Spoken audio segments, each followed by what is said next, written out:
Yes. Okay. So welcome again, everyone. My name is Paulo, and together with Nivedita, we are hosting today webinar, Navigating AI in Academia. This event is organized by the Audience and Reception Studies section of ECREA. This is a very prevalent topic in many debates, both in and outside academia. So we are really happy to have all of you here today. Just to give a little bit of background that we think is important is that this topic actually came up during our last section conference in Stockholm, Sweden, back in October last year. We had a workshop on this topic for young scholars and also discussed it during our section meeting. And many people showed a strong interest in the topic. Because of that, we have created a report from the workshop that is publicly available. I think Nivedita can share here in the chat the link for the report. You have just shared it there. Yeah. And we also decided to organize this webinar to continue this conversation. So today we have two great speakers with us. Nivedita will introduce them in a moment.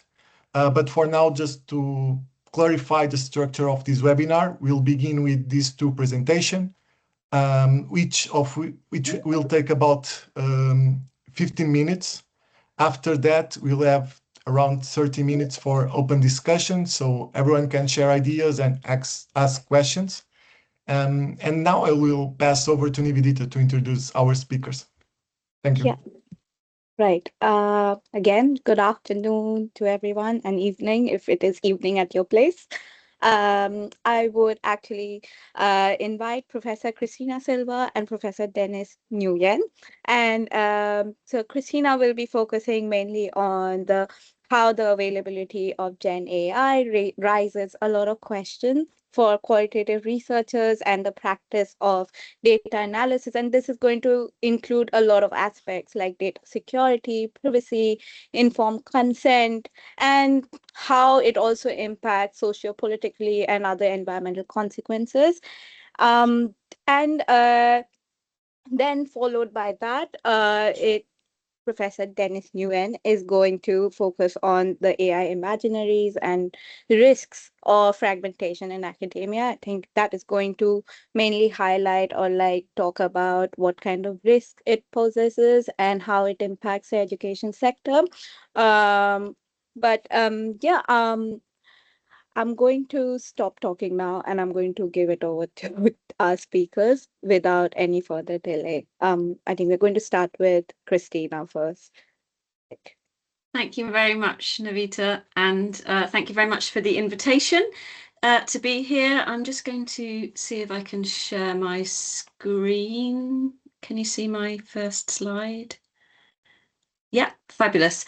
Okay, so I'm going to speak about generative AI in the context of qualitative analysis today. It would be really useful to hear in the chat from those of you who are here whether you have experience with qualitative research. So let me know with a sort of yes or no in the chat if you see yourself as a qualitative researcher. Just interesting to hear, to have a sense of who we've got in the room. Whilst you're doing that, I'll just tell you a little bit more about myself. I've been working at the University of Surrey since 1997 or something, long time. And I run a project called the Cactus Networking Project, which is all about computer-assisted qualitative analysis. And so generative AI is the latest in a long stream of technologies that we've had available to help us with qualitative analysis. And so we spend quite a lot of time talking about these issues. And AI, of course, is a hot topic in the qualitative research space. And that's what I'm going to be talking about today. So I can see that we do have a few qualitative researchers in the room. That's great. If you're not a qualitative researcher, then hopefully this session will open up your eyes a little bit to what some of the possibilities are in the qual space.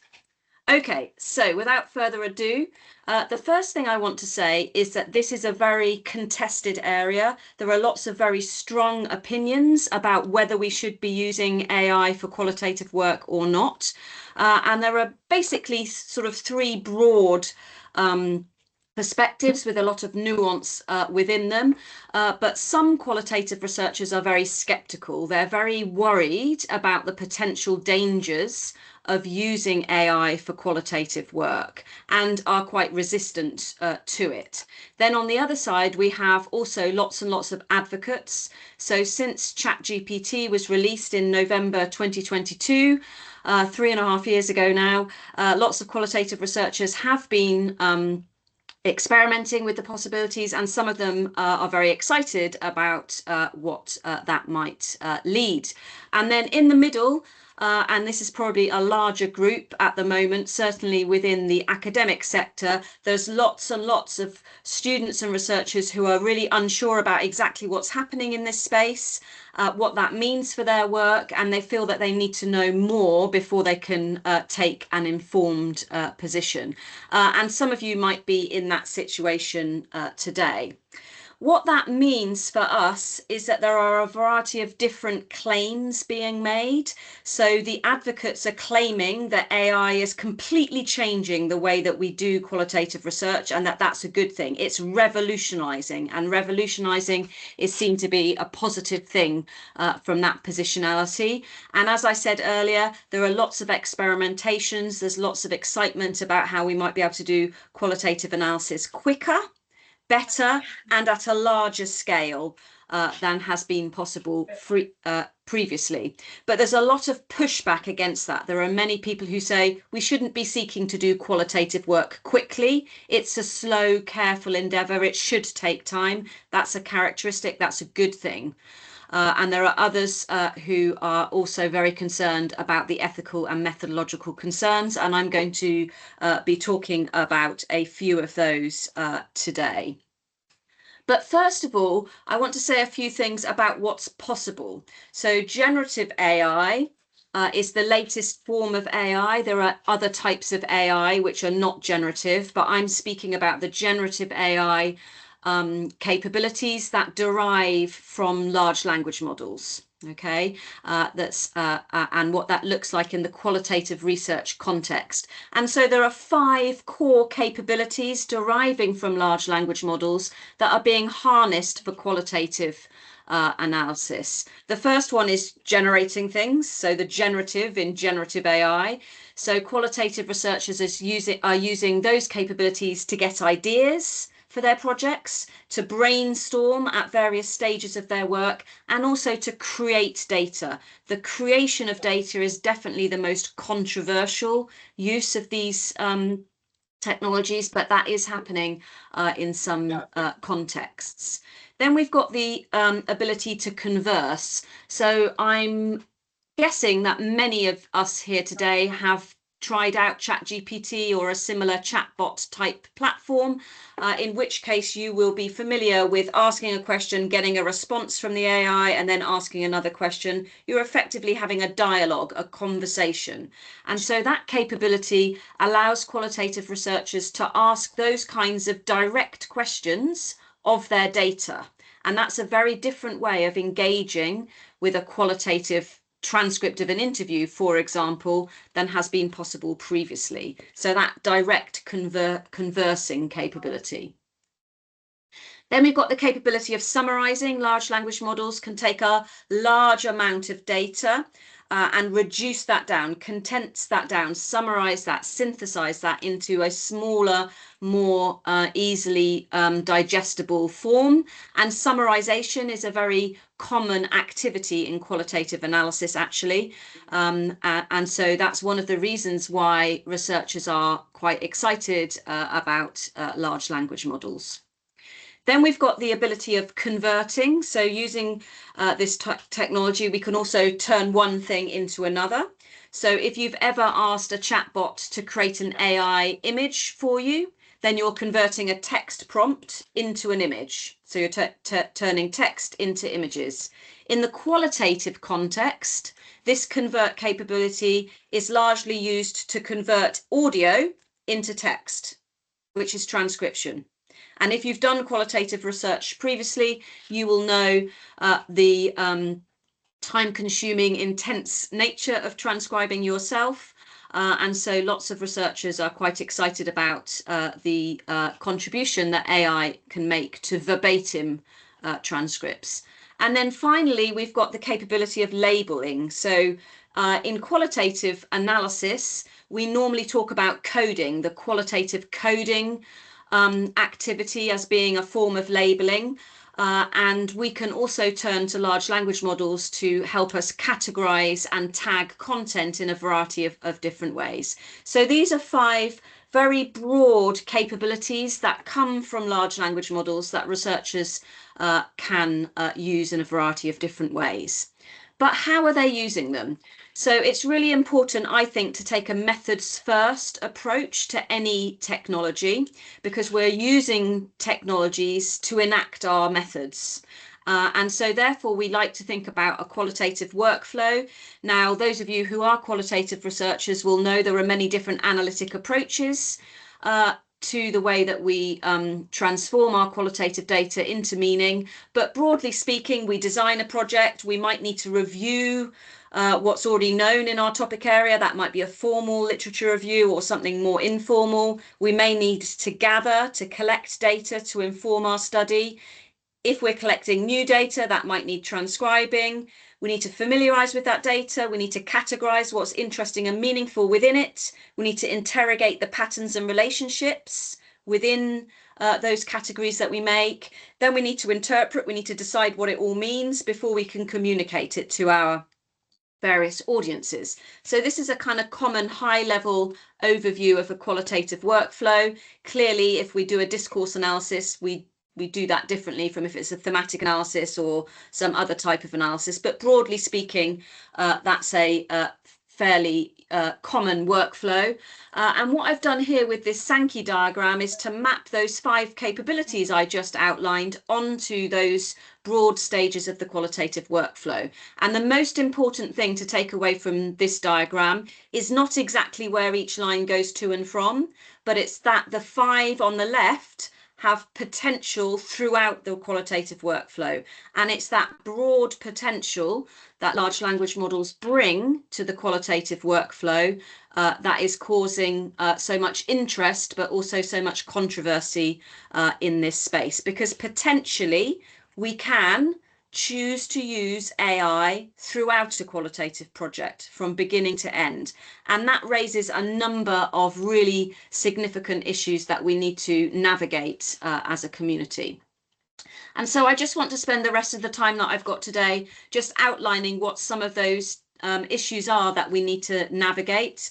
I'm not necessarily going to give you the answers to any of the issues, but I am going to raise issues that we each have to come to some kind of conclusion to as qualitative researchers. One of the reasons I'm not giving you the answers is because I don't think there is one answer. I think the answers are different depending on the context you're working within, the type of qualitative research you're doing, and all other kinds of things as well. But broadly speaking, we can think about the implications of all of those possibilities that I've just very briefly outlined as coalescing around 3 key things: ethical issues, methodological issues, and technical capabilities. And for me, there's quite a lot of discussion about the technical capabilities, but really we can only understand those technical capabilities within the context of ethics and methodological considerations.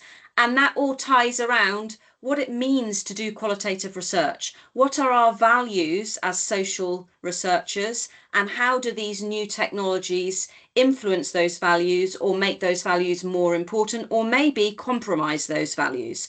Those are some of the issues that we need to think about. Okay, but what can we actually do? So I've given you some broad high-level capabilities, but those capabilities, oh, that's a question mark.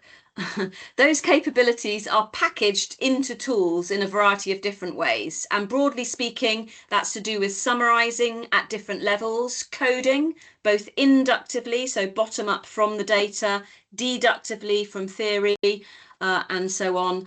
We can also use AI tools to identify topics, which is a higher level activity than coding, and then that chatting that I've mentioned before. But the way that those tools are created is quite different depending on the genre of tool that you use. Okay, and this is where it starts to get quite complicated, because there are essentially 4 genres of tools that we have to choose to use. So on the right hand side, we could use general purpose tools. These are tools like chatbots, AI agents, other kinds of tools that are not designed for qualitative research. Okay, so they're not bespoke. But qualitative researchers can and are using them for various aspects of qualitative research, but they're not designed for qualitative research, so therefore they have a number of disadvantages. Okay, in the middle we have 2 genres of qualitative tool that are designed for qualitative research. So established qualitative software integrations, that's software like NVivo, MaxQDA, Deduce, Transana. There are dozens and dozens and dozens of qualitative software programs that have been around since the mid-1980s. Okay, and they are now starting to integrate generative AI capabilities into the existing suite of tools that they've always been providing. Okay, that's very, very different from this genre here, this third one here, which are new online applications, which didn't exist 3.5 years ago. They've only existed since we've had generative AI, and they are bespoke in the sense that they are designed for qualitative analysis, but they're AI driven. So they allow us to do qualitative analysis entirely using generative AI, whereas the established QDA integrations allow us to harness generative AI, but integrate that with all kinds of non-AI activities that we may still continue to do. So those 2 genres in the middle, they're both bespoke, meaning that they're designed specifically for our purposes, but they work in very, very different ways. Okay, on the left-hand side, we can't talk about this very much because this is organizations that are creating their own applications for their own use cases. Okay, and we're seeing more and more of that, and I think we're going to see more and more of that in the future. Those of you in the US, I don't know how many of us are in the UK or not. I think we're coming from lots of different countries today. But in the UK, the National Health Service now has an NHS AI note-taking tool, which is an example of a bespoke in-house tool, meaning that when we go to the doctor, it might be that the doctor is not writing down the notes anymore, but an AI is listening, taking notes for the doctor, and then analysing those notes. That's an example of harnessing for a bespoke purpose. Okay, so the point really about this discussion is that there's a massive number of tools that we could choose to use, and they're not all the same. So there's lots of decisions that we need to make about that. Today, I haven't got time to talk about tools in detail, but you can always get in touch if you have questions about that, and we can talk about some of it later. I want to finish up talking about the core ethical and methodological issues. So the core ethical issues in the qualitative community are orientated around the development and functioning of large language models and the consequences of their use. So in terms of the development and functioning of large language models, there's lots of concern about who is developing large language models. So lots of concern about the big tech companies and what their intentions are. Also, there's lots of concern about where they got the training data from. So there's lots of discourses around stolen data and whether that matches up with qualitative researchers' values or not. Lots of issues around human annotators, so people who are not paid very much but have to look at fairly horrific content in order to label that so that we as the end user don't get to see that. That's a pretty terrible job that people have to do to fine-tune the models, and there's lots of discourses around exploitation of those people doing that job. So there's quite a lot of broad societal issues around how these models are developed in the first place. And then, of course, the environmental particularly, but also socio-political consequences of using the models, the amount of energy that it costs to prompt a model, the unequal distribution of the environmental impact, and all of those sorts of things. So in the qualitative community, there are big debates about whether it's appropriate to use technology that's been developed in that way for the kind of social good that we're trying to do as qualitative researchers. And so that's something that we all have to be aware of and take a position with respect to our own use of these models. And that's something that we've seen quite recently discussed in very strong terms from Amnesty International, who I think it was at the end of May, so only a few weeks ago, have basically raised a lot of human rights issues around how these technologies were developed. And so within academic communities, maybe especially qualitative spaces, that's a growing concern. But we also have some kind of methodological issues which relate to what we do as qualitative researchers. The most common one that comes up in the community has to do with data security and privacy. So at the moment, most, not all, and it is starting to change, but most of the tools that we might use for qualitative work, we have to upload our qualitative data somewhere in order for the AI to do its thing. So we need to know where that place is. We need to know who has access to our data. In fact, it's not our data, is it? It's our participants' data who have kindly told us their stories or whatever. And we have rights as qualitative researchers to honour what they want us to do with their data. So there's lots and lots of issues around data security and privacy, and not all tools are the same. So some tools respect that data privacy and security issue much more securely than others. Then, of course, we have the epistemological and methodological issues. So qualitative research is not homogeneous. So it's very different doing a qualitative project from a kind of post-positivist space than it is from a more purist, constructivist, interpretivist space. So depending on where you sit on the methodological spectrum, doing your qualitative work means that what is appropriate is going to be very different.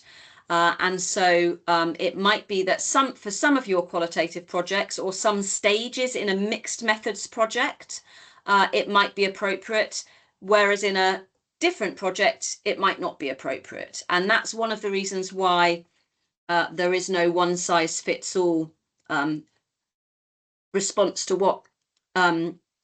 what integrity looks like in this space. Navita mentioned in the introduction about informed consent. This is something that I'm not seeing very much discussion about, but brokering informed consent is something that qualitative researchers are very familiar of doing when we interview them or observe them or whatever. But when we're thinking about using AI to help analyze their data, we also have to get informed consent for that. And that's something that's not really being discussed as much as it probably should be in this space. It's actually quite difficult to broker. Okay, so those are that's a high level overview of the core issues. We can discuss them a lot more later if you want to, but I think it's important to understand that there's a growing schism happening in the qualitative research space, and I think that's gathered pace in the last year or so. There was an article in Nature, again quite recently, about the general academic pushback against AI. This is a live link. I'll share the PDF later and you can click on these live links. There's lots of live links if you want to access some of these resources I'm mentioning. But in the qualitative space, there was an article in December last year that was co-authored by two very eminent qualitative researchers in this space. Virginia Braun and Victoria Clark are very famous for reflexive thematic analysis, which is a very common analytic method in qualitative work these days. And they, along with 400 researchers, have signed a rejection to the use of generative AI in that purist, reflexive, interpretive type of work, okay, which is the kind of work that they do. Of course, there is an alternative view. So this is an article published in the same journal, which is rejecting their rejection. okay, and coming from the other side. And this debate, there's been a lot of this debate happening in the literature, but also online, particularly on LinkedIn. And it's really, really important, I think, to understand what that debate is. Because anyone who's considering using AI for qualitative work will be criticised from some quarters. So you need to understand what those critiques are going to be in order that you are able to speak to them. And there's a pre-pub that has been recently made available, which maps the debate. So if you don't have time to engage fully in all sides of the debate directly, then this pre-publication here is a nice overview of the different sides of the debate and what's going on, who's part of it, and so on. One more slightly more practical thing before I hand over is that it's super, super important, therefore, that each of us thinks about this very deeply, okay? Because what appropriate use of AI in qualitative analysis means is not something that's static. It's something that's evolving. It will evolve throughout your qualitative project. It will evolve as technologies develop. And so there is a framework that I've been using in my own teaching around these topics that you might find useful to draw on. So I would encourage that you ask yourself why you're thinking about using AI for qual. What are you trying to solve? What's the problem that you're trying to solve with your use of AI? We shouldn't be using AI just because it's there. We should be using because it's going to help us in some way. What is that problem that you're needing to solve for your project? When are you thinking of using it? When in the workflow? You might use it throughout, as I mentioned earlier. That's probably not appropriate to use it throughout. I don't know. You need to be able to justify that. Maybe you're going to use it only at the beginning or only later on. Okay, there's lots of questions about when. How are you going to use it? That's to do with the role that you're giving the AI. Are you seeking the AI to replace you so that you don't have to do something that you previously did? Or are you seeking the AI to assist you with something that you're still going to have responsibility over? So that how question is super, super important. Then we've got the what. What do you think the AI will contribute to your project? And you can't answer that question unless you understand what it can actually do and what it cannot actually do. And there's lots of misconceptions out there about what it can and can't do. And then finally, that sort of more epistemological question, does it match your study perspective? If you're working in that purist space, if you know that a large section of the community rejects the use of AI for the kind of work you're doing, you need to know how you're going to handle that, okay? And it might be that for some projects, you decide not to use it because you might find it difficult to get published, for example, and so on. So these are not questions that I suggest you answer only once. I believe these are questions that we ask ourselves continually. For every single potential use of AI, we need to be able to answer these questions. And that will help us decide what is appropriate and what isn't appropriate. And that's because there are massive implications, ethically and methodologically and professionally, of using AI in qualitative research. And that's because ethics are everywhere, as I've talked about a little bit today, but also this piece here. Everybody is talking about what they may gain by using AI, but I would like you to consider what you might lose by using AI as well, because when we gain something, we often lose something as well. So maybe we gain speed, but what do we lose by gaining that speed? Or maybe we gain scale. We can handle much more data, but does that mean that we lose some depth or some quality? So being able to answer the what am I losing as well as what am I gaining at each stage of the qualitative research workflow, and whenever you are answering these questions throughout the way, will help you be able to justify to yourself and therefore others about why it's appropriate to use AI if you decide to go down that route. Okay, that's it for me. The next couple of slides are just resources on our website. There's lots of resources around the ethical issues that you can tap into. There's lots of guidance that you might want to look at as well. There's not a huge amount of guidance around the use of AI in qualitative spaces yet, but Professors Paulus and Lester have started work on that, and their framework for evaluating generative AI use in qualitative workflows will be published very soon. They've also done a webinar that you might want to tap into where they outline their framework. And then when you get hold of the slides, you can click on this whole plethora of resources that I've given you to tap into some of the issues I've discussed today, which you feel you need to know a little bit more about. But I think I'll end there now and pass over.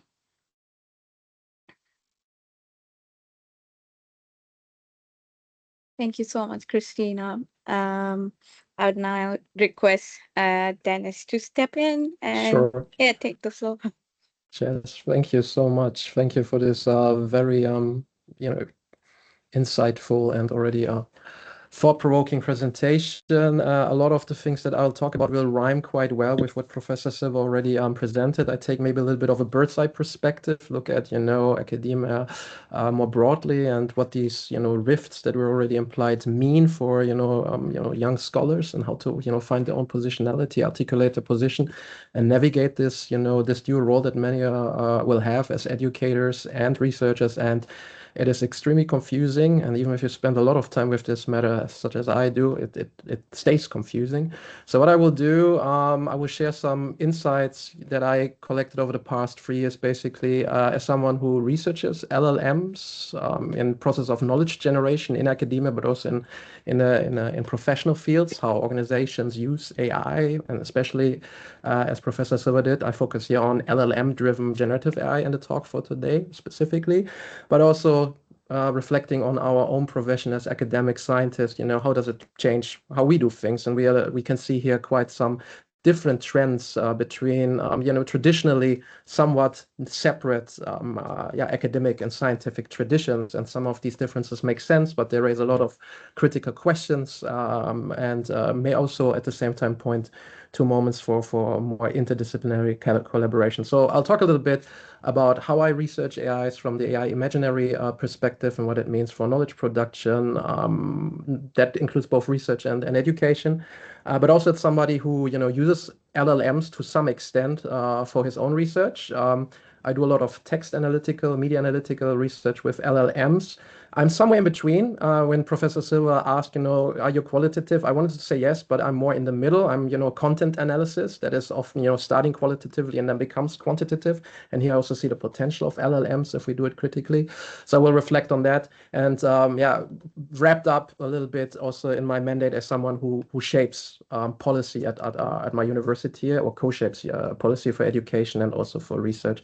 And what are some, more practical pointers to keep in mind when using these technologies, either in the classroom or for your own research. All right.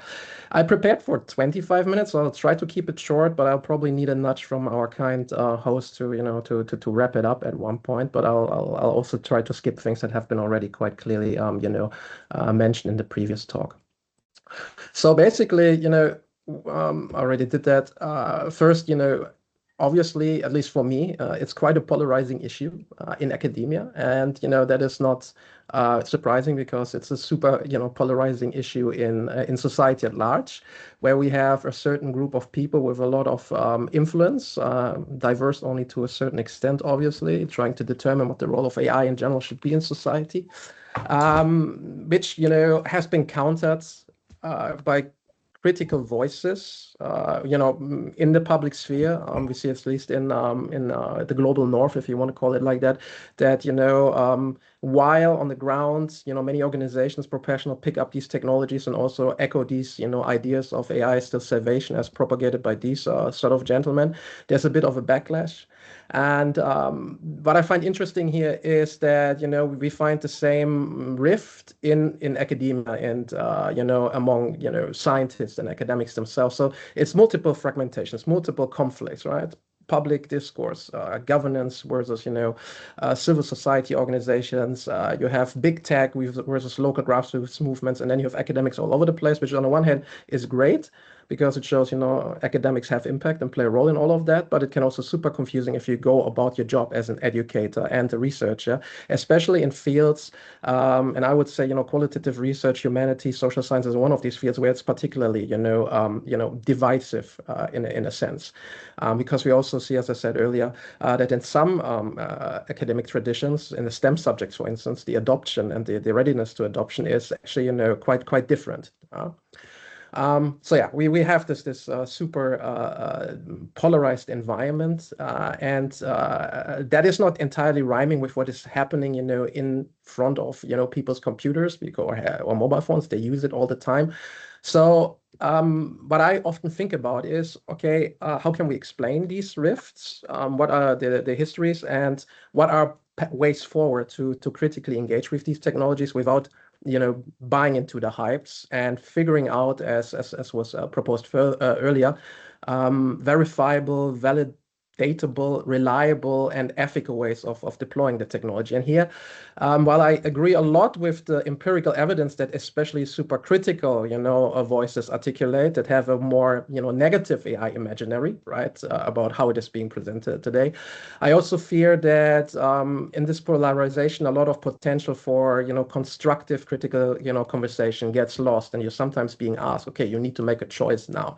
Now, that has always been, part of, the history of academia, clubs, schools of thought, so on and so forth. It has always been super political, but I feel, and I also see some of my research, this has, sort of accelerated or has become more prominent with the LLM discussion. And I can see this every day on my LinkedIn. I follow everything that says AI and academia, and it's quite schizophrenic, right? For every institute that proclaims we can use LLMs to automate entire research processes, and if you're not doing it, you're losing out. There are 5 other posts that says it's the end of the world and you're, basically killing the planet with a single prompt, right? So where's the middle ground, and how did that hyper, polarization happen is something that I try to entangle a little bit. And what I think plays a big role here, and we had already, the nice reference to, for instance, the discussion within qualitative research, which is quite exemplary, but also in higher education generally. But I think what's happening here is that, a lot has, at least in my conversations with colleagues at the university who are super critical and don't want to use it, and those who really want to put it everywhere, is that they also talk, not with each other about the same thing. They talk about different dimensions of something that they call AI, and it's super fuzzy, super confusing. And at the end of the day, if you push them a bit further, you would find agreement even with the most extreme positionalities in using it ethically, but getting there is often very time consuming because if you don't invest the time quite literally to outline what type of AI do we mean, for which particular purpose, in which context, where are common grounds, so on and so forth, right? You don't even get to a dialogue there. Then there's just finger pointing and name calling quite literally in some of these meetings as people being too stubborn and way behind. It's the future, or you're basically making a deal with big tech devil, and you're selling out academia, right? So this is something where young academics sometimes can feel quite overwhelmed, and that has a very clear connection to how we, also communicate AI and teach it to students while making it use ourselves. So for me, education research are not separate. What I do methodologically, what I innovate in quotation marks, feeds back into my teaching. And therefore, it's very important to then also understand, okay, if we academics and researchers are not aligned, how can we expect, to students to understand what we're doing and also follow our recommendations for ethical conduct with these technologies, because so many different imaginaries are clashing, and there's a lot of misinterpretation and oversimplification. So I'll do this on different layers in my research. I'm not going to talk about the public discourses about AI. I focus more now on policies, practices in universities, because that's what we've been investigating. What do educators think? What do researchers think? And how does that line up with students? And then very much focused on research practice. What kind of policies do we actually have? Where did they come from? What kind of assumptions are they built upon? And long story short, we have way more flawed, one-dimensional, but way more thinking and writing about educational policies on how these technologies should be used by students. And actually, at least in my context here in the Netherlands or at my university, very little, very little on how researchers should use it. And I find this quite interesting, right? Because as we will see, and you probably know, some of the things that we accuse or that some of us don't like students do, well, many researchers do themselves without properly explaining it. So how can you stand there with a straight face in the methods class and say, don't use generative AI, if you know 5 of your colleagues actually use it themselves to analyze the survey data, which is, a question of, maybe they can, but how, and so on and so forth, right? So I see here indeed, multiple fault lines that we need to navigate. Generally, though, when we look at the differences between fields, it seems that STEM subjects, and especially quantitative social sciences, as I call them, like economics, political sciences, are way more positive and way faster in picking this up for automating entire research pipelines, up to the point of generating even synthetic data for survey responses, which I find, quite interesting, but also problematic given the biases in the technology. And that in the humanities, where I'm located, it's more of, a novelty if somebody uses this for the research, and it's mostly something that is an unknown or subject of very critical debate with the students. What I see here generally, as an explanation, and also talking to STEM researchers and people in these quantitative or heavily quantitative disciplines, is that the logic of LLMs is kind of geared towards faster and also on larger scale. That is something that is kind of ingrained also in the more quantitative thinking of some of these researchers. So there might be an explanation point why they pick it up much faster. Whereas for qualitative researchers, it's not always immediately clear what they can do with it, except for those, as shown in the previous presentation, that understand, at least see the potential for optimizing, enhancing, and accelerating what I would call often annotation tasks and text structuring tasks, maybe even also interpretation, but there I would be a bit more hesitant.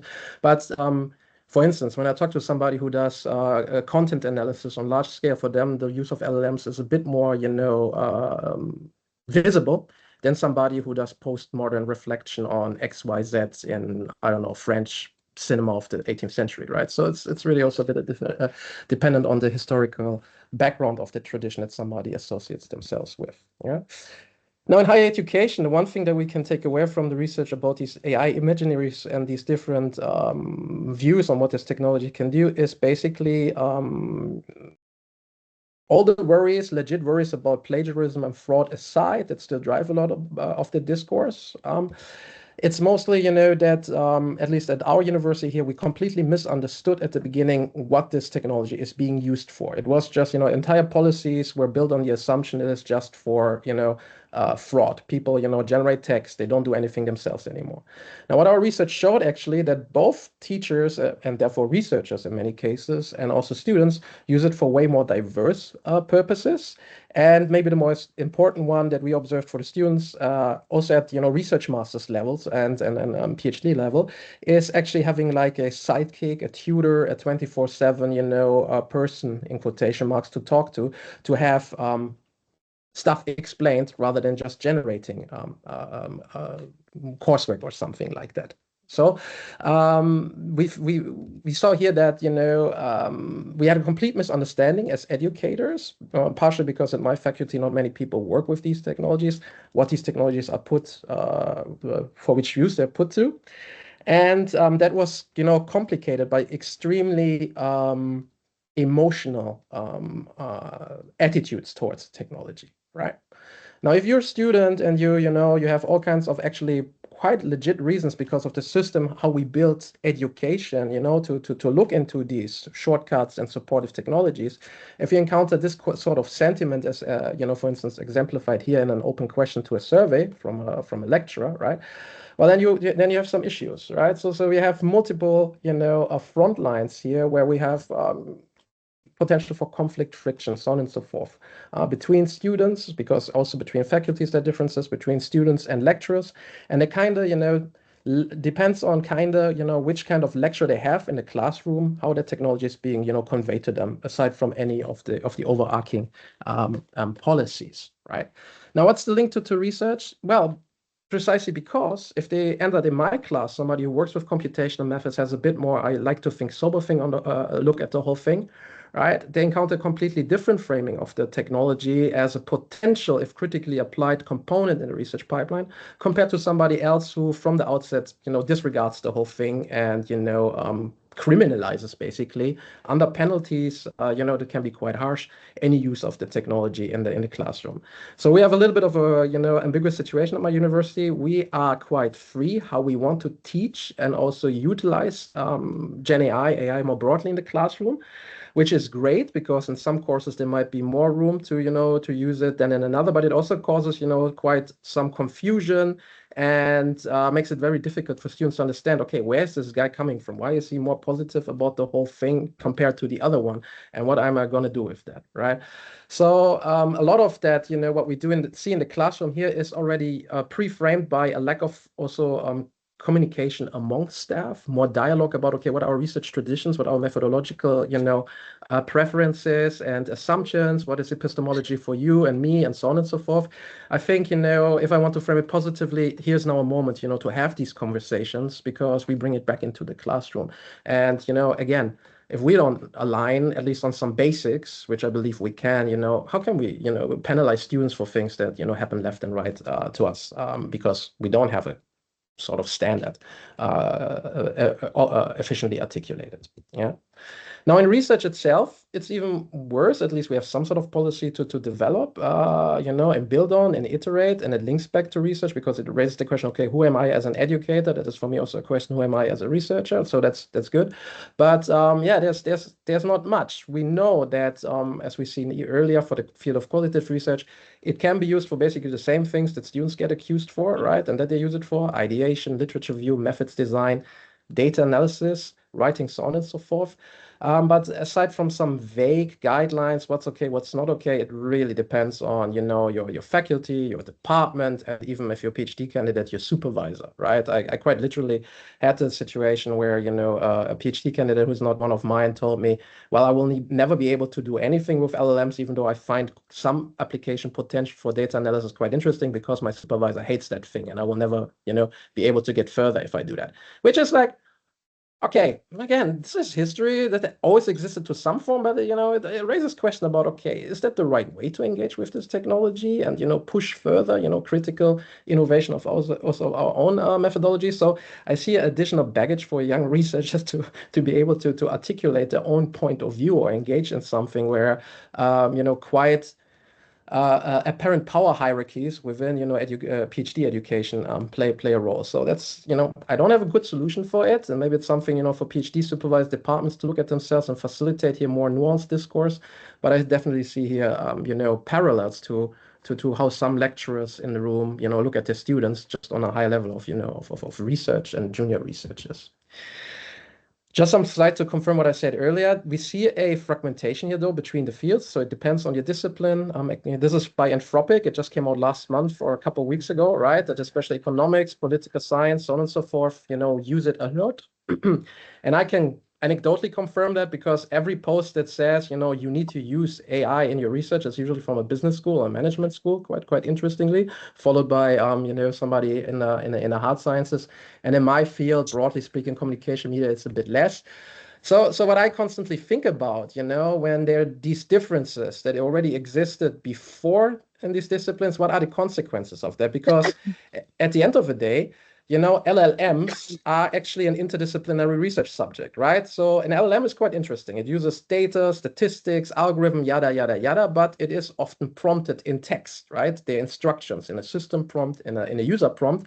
And I have right now a PhD candidate going into these automated pipelines by, biomedical researchers, physicists. unpacking these computer scripts where they utilize LLMs. And it's quite, you know, for a humanities scholar, interesting to see how they phrase these things, right? You are now a PhD candidate to XYZ. Your role as the next agentic AI LLM is to be the critical reviewer, be kind but harsh, right? So there's a lot of things for us to unpack and reflect and understand, you know, more critically also from our humanities perspective. But, you know, what I see in practice, not that much, you know, interdisciplinary collaboration and more, you know, fragmentation in a sense, how this technology is approached, utilized, and reflected on.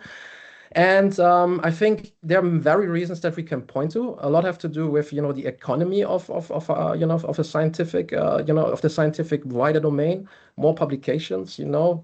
I mean, Christina brought up the question, you know, doing things faster. I often wonder, yeah, but for what purpose, right? Faster. So is it a legit argument to do it faster, to do better, or is it to have more papers out there so I have a better, you know, score, so I'm, you know, eligible for promotion? Is that the point of science?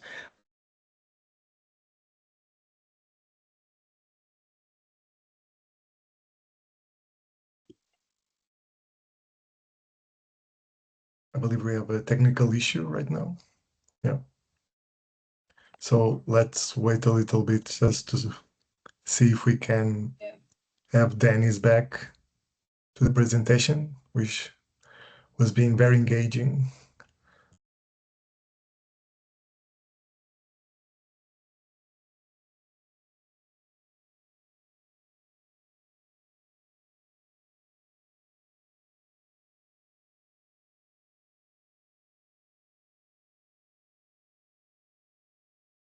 Okay.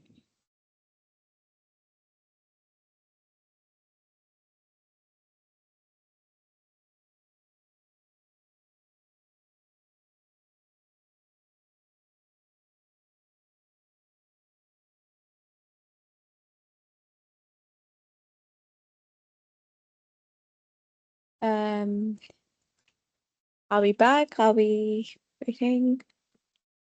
Yeah. I think that Dennis has moved out Yeah. the session. He's Yeah. probably trying to come back. Reconnect. Yeah. Okay. We'll give it. Meanwhile, probably we can have just some question for Christina.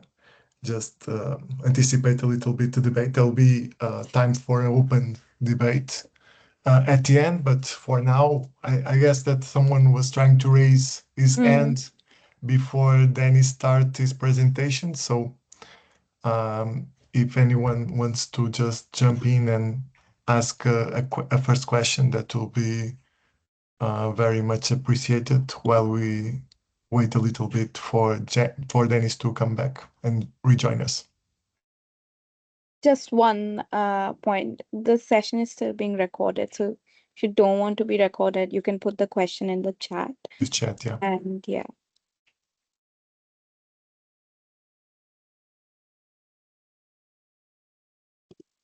If not, I will challenge Christina to do a quick comment to what she has heard about Danny's presentation. If anything pops out, anything highlight that you want to highlight for us.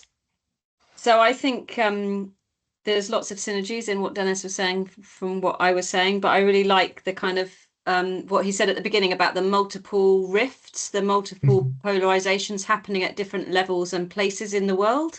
So I was speaking specifically just to one of those spaces, but he really nicely opened it out and to illustrate that actually that polarization, it's very polarized, I think. And you know, I definitely resonate with what Dennis was saying about the lack of it's partly the lack of the nuance in the debate, because when you have polarized positions, people find it very difficult to speak to each other because they're speaking past each other. So they're basically saying, you know, if you come from the kind of it's bad. Sorry. Hi. Somebody at Anthropic heard me talking and then they decided to cut me off. Or it's the budget cuts. It's also possible. So I don't know. Sorry for that. But I was almost done anyways. Please continue. I was just I was asked in your absence, Dennis, to comment on your talk. So I was just talking about I liked how you pulled it out from my more specific context and to at the beginning. And, you know, what you said, which really resonated with me, was the fact that the two sides of the polarized debate, whatever sphere that's happening is, they talk past each other. They're not able to talk to each other. And I think that's really important as educators. You know, I see my responsibility as equipping students with the ability to have those conversations in a more constructive way. Because, you know, whether we like it or not, AI is here and we have to learn how to navigate that.